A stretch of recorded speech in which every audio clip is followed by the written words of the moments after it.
There exists a level of intelligence so unsettling that most people spend their entire lives refusing to acknowledge it. You will not find it celebrated in universities or rewarded by society. No one hands it a trophy.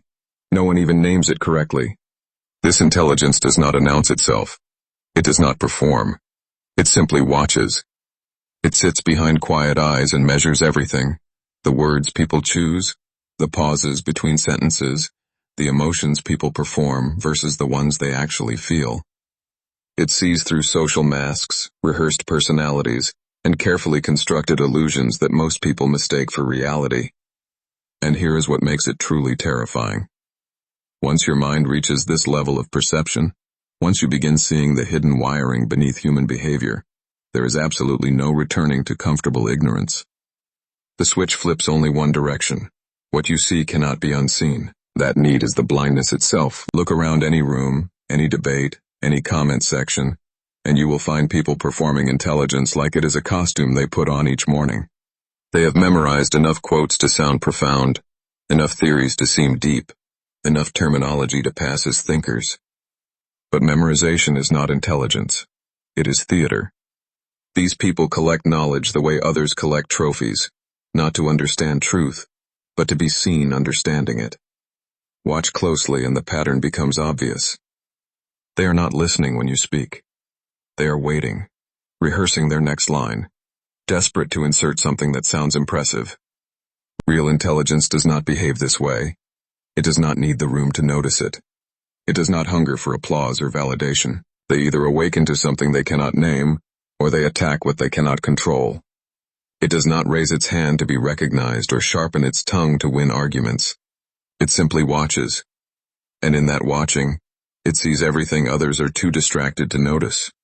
Silence is not emptiness for a mind like this. Silence is a laboratory where deception cannot survive, where patterns reveal themselves without being asked.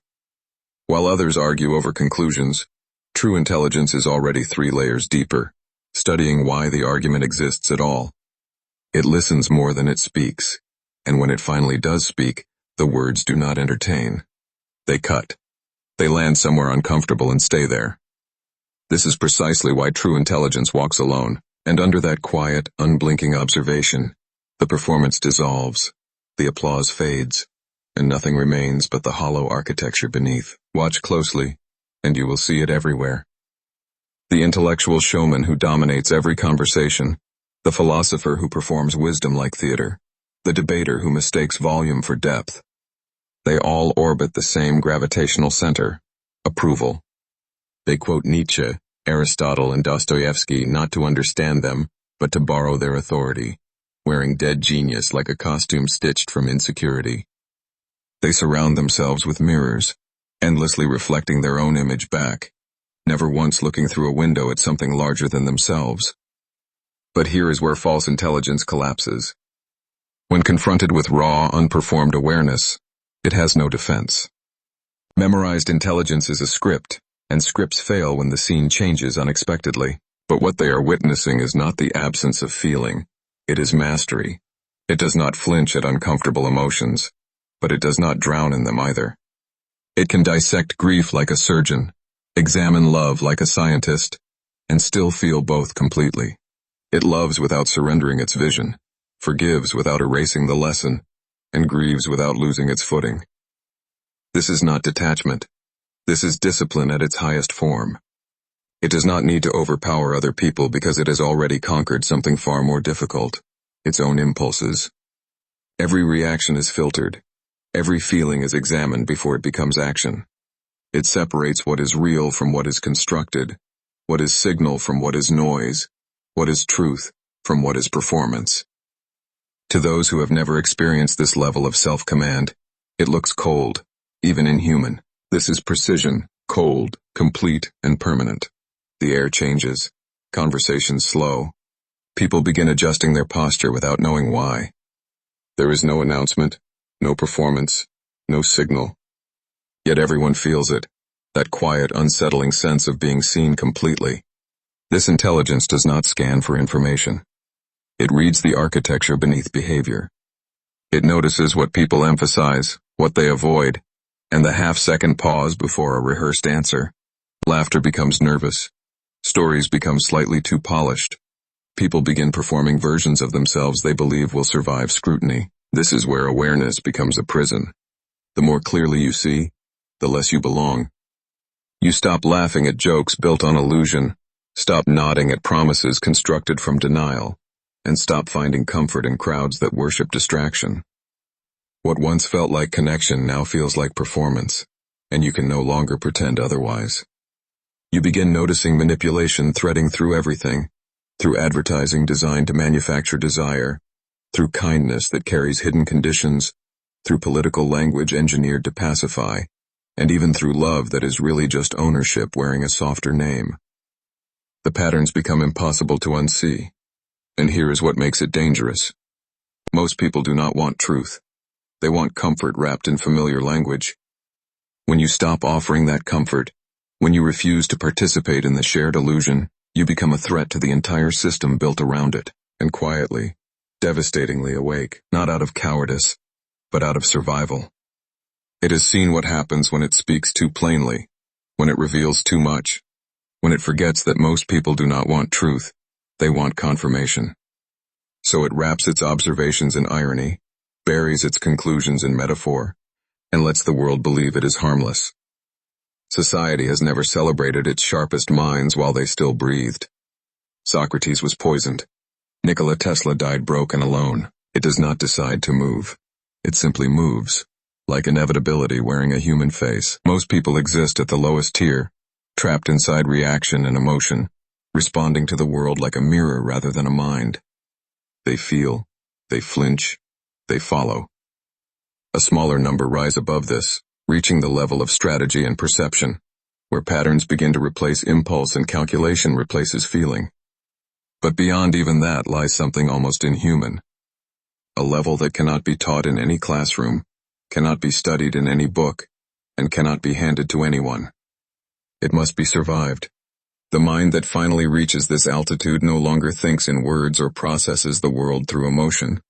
It perceives patterns the way animals sense danger, not through reasoning but through something closer to pure instinct. And that separation, painful and uninvited, becomes the first true step toward real intelligence. When awareness sharpens beyond social limits, it stops examining the world and turns inward. And what it finds there is not peace. It finds fractures. Small, deliberate lies the mind tells itself just to keep functioning. The quiet compromises made daily to avoid collapse. Most people never reach this point because they sense what silence holds. So they run from it. They fill every waking moment with noise, movement, distraction, and performance. Anything to avoid confronting the machinery grinding behind their own thoughts.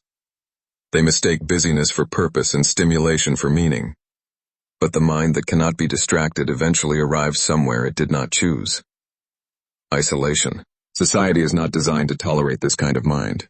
It was engineered for compliance, rewarding those who memorize, repeat, and perform confidence on command. What the system calls education is really a sophisticated form of obedience training. Children are not taught to question. They are taught to answer correctly. There is a profound difference between the two. The world is not led by thinkers. It is led by actors, men and women who have mastered the performance of intelligence in rooms full of frightened mediocrity. They speak in polished sentences, reference the right names, and wear authority like a costume. Their empires are built not on depth but on shallow insight, applauded endlessly by distracted audiences who have forgotten what real thinking even looks like. The system does not fear ignorance. It fears the mind that refuses to perform, so he masters the art of concealment, not to deceive the world around him, but simply to survive within it. It tests itself quietly, sheds followers rather than gathering them, and questions its own conclusions until nothing remains but raw perception. There is no performance, no applause sought, no validation required. It simply refines itself in silence, discarding what is comfortable in pursuit of what is true. But this path carries a cost most never anticipate. When the mask begins to slip, the intelligent man faces a brutal realization. Honesty is not a gift in a world built on illusion. It is a weapon that wounds without intention. Every truth spoken in a room full of comfortable lies makes everyone feel exposed, threatened, and quietly hostile. Stillness was never passivity. It was always the most dangerous strategy in the room. Real power is observation without attachment, the ability to see everything clearly while needing nothing from what you see. It is knowing exactly what to say and choosing silence instead. That choice is not weakness. It is precision. Silence disarms the foolish because they expect resistance. It makes manipulators overextend because they need reaction to feed their game. When you give them nothing, they unravel themselves. No effort required. The higher the intelligence, the less it moves. It does not chase, explain, or justify its presence. It simply exists, and that existence alone becomes confrontation. The mind that was built to see truth begins consuming itself, hunting for deception in its own reflection, unable to stop, unable to rest. The evolved mind starts sensing the architecture of control woven into everyday existence. It sees how fear is dressed in the language of ethics, how obedience is rebranded as compassion, and how guilt is weaponized specifically to destroy strength in those who are beginning to wake up. Once you see these mechanisms clearly, participation becomes impossible. You cannot play games designed for the blind when your eyes are fully open.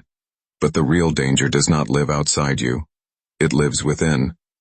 Overanalysis becomes self-poison. The same razor-sharp awareness that dissects the motives of others eventually turns on the self. Every thought becomes a suspect. Every emotion becomes a case study. Enduring this fire is not optional. It is the price of continuing forward. This is where most intelligent men quietly break. Because dissecting others is tolerable. Dissecting yourself is something else entirely. When awareness has nowhere left to go, it turns on its owner. And what it finds is not a philosopher. It finds a manipulator wearing the face of a mentor. It finds fear dressed as principle. It finds pride wearing the costume of wisdom. The morality you preached was a leash you used on others. The compassion you offered came wrapped in quiet superiority. The calculations never stopped, not even when you called them instincts. It simply sees. Intelligence will cost everything that once made life feel easy. There is no negotiation, no partial payment. You will lose naive joy, the kind that exists only because you never looked too closely. You will lose untested beliefs, the comfortable ones that required no evidence, only faith in what others told you. You will lose the ability to be impressed by performance, by titles, by rehearsed confidence. What remains is quieter and heavier. You will laugh less but more genuinely, trust fewer people but more deeply, and feel permanently detached from the crowd. This is not arrogance. This is what happens when awareness survives long enough to become reflex. Perception no longer reacts. It dictates. At this stage, intelligence stops observing and begins shaping reality itself. The mind moves 5 steps ahead, no longer anchored in the present, because it already is the unfolding pattern. Every conversation, every glance, every silence, becomes a predictable sequence the mind has already mapped before it happens. This feels like exile. You watch human behavior repeat in endless loops, flattery disguised as loyalty, betrayal dressed as circumstance, and validation wrapped in the language of morality. The same performances, different actors, identical outcomes. Intelligence becomes instinctive at this level. He studies utility with surgical detachment, separating thinkers from believers, leaders from followers, and signal from noise. You no longer react, you orchestrate. Every conversation, every room, every relationship becomes a sequence you have already mapped before it unfolds. You see the ending before others find the beginning. But this mastery breeds its own quiet danger. Compassion begins to decay slowly, almost imperceptibly, like warmth leaving a room no one noticed cooling. You stop seeing people as good or evil, and begin seeing them only as predictable variables, moving through patterns you recognized long ago. Cold clarity hardens you from the inside, shifting your allegiance from what is called good to what is called real. Ideology becomes a tool for the masses, not a guide for the aware. It means understanding that patience is not passivity, but the most calculated form of power a restrained mind can wield. The man who sees too deeply starts treating life as a laboratory, reducing every conversation to data, and every person to a predictable variable. He does not manipulate from cruelty but from curiosity, and that distinction makes it more dangerous. He confuses emotional distance with intellectual superiority, mistaking coldness for clarity. This is where many brilliant minds begin their quiet collapse, not through failure, but through the arrogance of endless perception. The mind that governs everything outside itself eventually destroys everything within. To escape this corruption, intelligence must turn inward once more, not to analyze but to discipline. True mastery means knowing precisely when to speak and when silence serves better. It means appearing weak when strength would only invite war, finally ready to see the world not as you were told it was, but as it truly and terrifyingly is. The scariest level of intelligence was never sitting across from you in a debate. It was never the loudest voice in the room or the most decorated name on a wall. It was always the one looking inward, quietly, without applause, without need for witness. True intelligence does not seek to impress. It seeks to understand, and that distinction separates the performer from the perceiver. The scariest mind is not the one that argues. It is the one that observes in silence, letting others expose themselves completely. Awareness is a circle, endlessly rediscovering its own reflection.